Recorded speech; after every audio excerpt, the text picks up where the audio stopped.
I was reading, you can't make this up, I was reading a James Baldwin quote from my Facebook timeline, the pages section of that Facebook timeline, moments before I received a text message of the tragic news of Paul Walker's sad and ironic death from a car accident. His friend Roger Rodas, the CEO of Always Evolving, also died as the driver of that Porsche.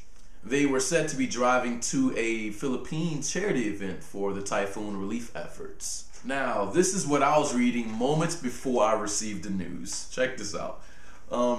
Perhaps the whole root of our trouble, the human trouble, is that we will sacrifice all the beauty of our lives. We'll imprison ourselves in the totems, taboos, crosses, blood sacrifices, steeples, mosques, races, armies, flags, nations, in order to deny the fact of death, the only fact we have.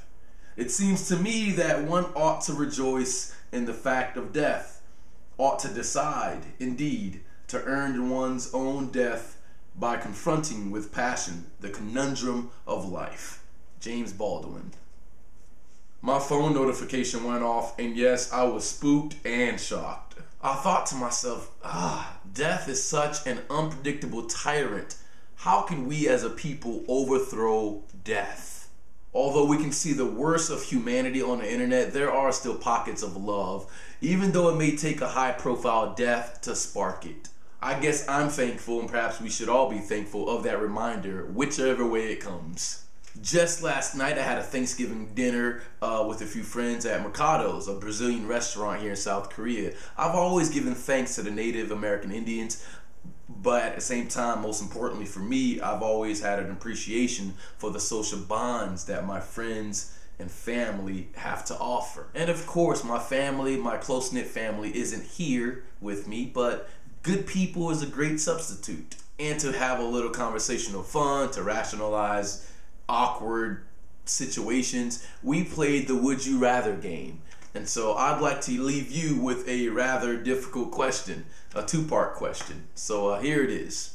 Number one, would you rather die really early but doing what you love, or live really long but chronically in regret of one unfulfilled dream?